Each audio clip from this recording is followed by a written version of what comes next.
RLD अध्यक्ष जयंत चौधरी ने योगी सरकार के फैसले का स्वागत किया है। सोशल मीडिया साइट एक्स पर उन्होंने पोस्ट कर लिखा कि उत्तर प्रदेश सरकार ने गन्ने की मिठास और किसानों की मेहनत का मान रखा। मुख्यमंत्री जी को आभार। जयंत चौधरी ने इसकी खुशी जताई है। तो सीएम योगी आदित्यनाथ का भी आभार जताया गया। गन्ने के दाम बढ़ने पर खुशी जताई गई। जयंत चौधरी ने सोशल मीडिया साइट एक्स पर पोस्ट कर ये खुशी जताई है और कहा कि सरकार ने किसानों की मेहनत का मान रखा।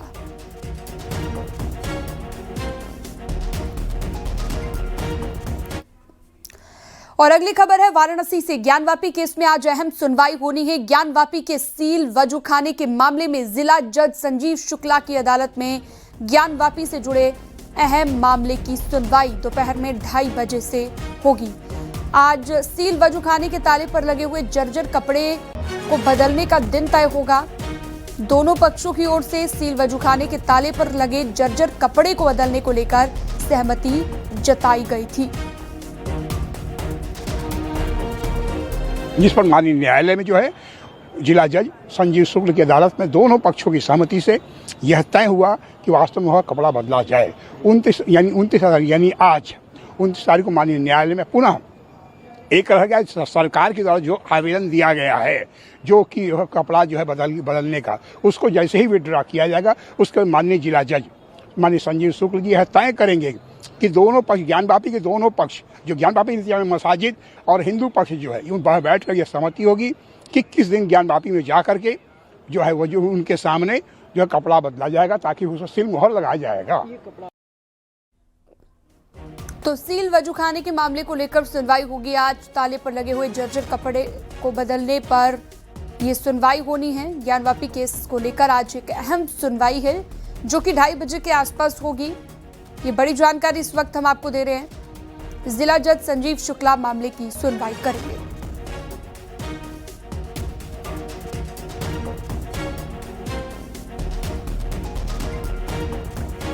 तो काफी महत्वपूर्ण आज की ये सुनवाई। सील वजूखाने के मामले में सुनवाई आज होनी है। वाराणसी के ज्ञानवापी केस को लेकर यह अहम सुनवाई, जहां पर ताले पर लगे हुए जर्जर कपड़े को बदलने का दिन आज तय किया जाएगा।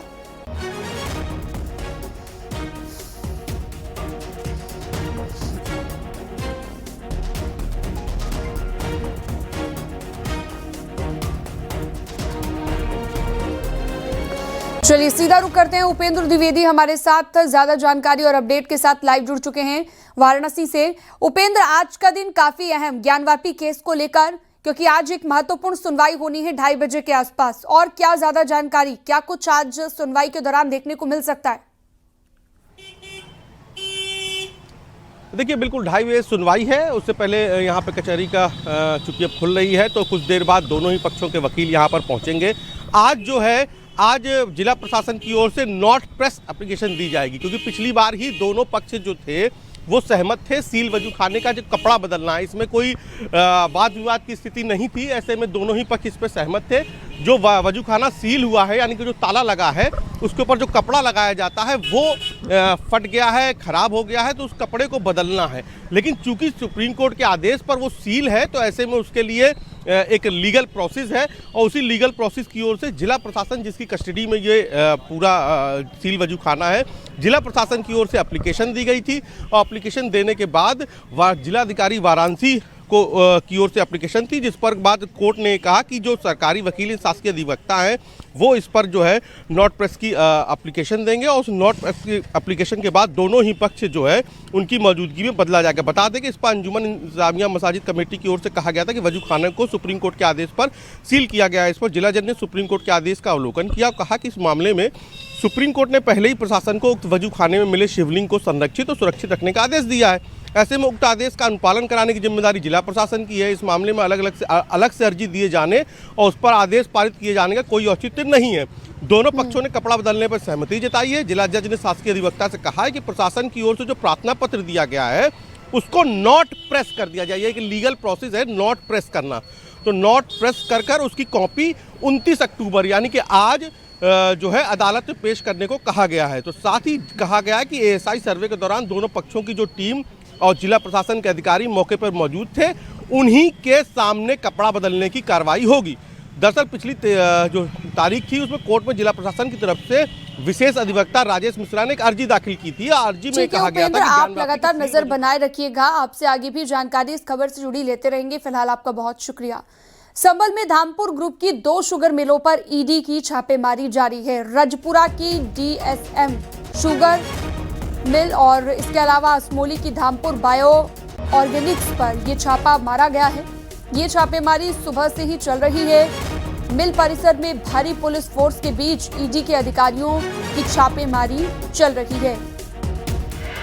मिल मैनेजमेंट के कई अधिकारियों के फोन ऑफ बताए जा रहे हैं और ईडी छापेमारी के लिए पहुंच चुकी है। सुनील कुमार फोन लाइन पर जुड़ गए हैं हमारे सहयोगी संभल से ज्यादा जानकारी के लिए। सुनील, 2 शुगर मिलों पर ईडी का छापा, क्या कुछ अभी तक पता चल पाया है? क्या कार्रवाई हुई है? देखिए, सबसे पहले मैं आपको बता दूं कि संभल में अक्टूबर माह में ये ईडी की दोबारा दस्तक है। यहाँ पर दूसरी बार में ईडी धामपुर शुगर की रजपुरा और असमोली मिल पहुंची है। सुबह करीब 6 बजे ईडी के 50 अधिकारी पूरे दल में शामिल बताए जाते हैं जो यहाँ पर पहुंचे हैं। जिसके बाद में रजपुरा कस्बे में एक अकाउंट में कैश का काम देखने वाले अकाउंटेंट को टीम ने अपने कब्जे में लिया। जिसके बाद मिल में तमाम अधिकारी पहुंचे हैं। मिल का गेट बंद है, वहीं अकाउंट और सेल्स सेक्शन को सील कर दिया गया है। अंदर छापेमारी की कार्रवाई हो रही है। करीब ऐसी स्थिति असमोली मिल की है। 2005 में ये रजपुरा की शुगर मिल लगी थी। इसके बाद में यहाँ पर लगातार गन्ने की पेराई हो रही थी। सत्र यहाँ पर तैयार है। इससे पहले ईडी को बड़ी सूचना रही होंगी। इसके बाद में ईडी यहाँ पहुंची है, छापेमारी कार्रवाई हो रही है। सेल्स सेक्शन अकाउंट्स के लिए सील किया गया, अंदर किसी को आने जाने नहीं किया जा रहा। करीब 5 घंटे से ये छापे की कार्रवाई जारी है। जी ठीक है, बहुत शुक्रिया सुनील आपका तमाम जानकारी विस्तार से देने के लिए।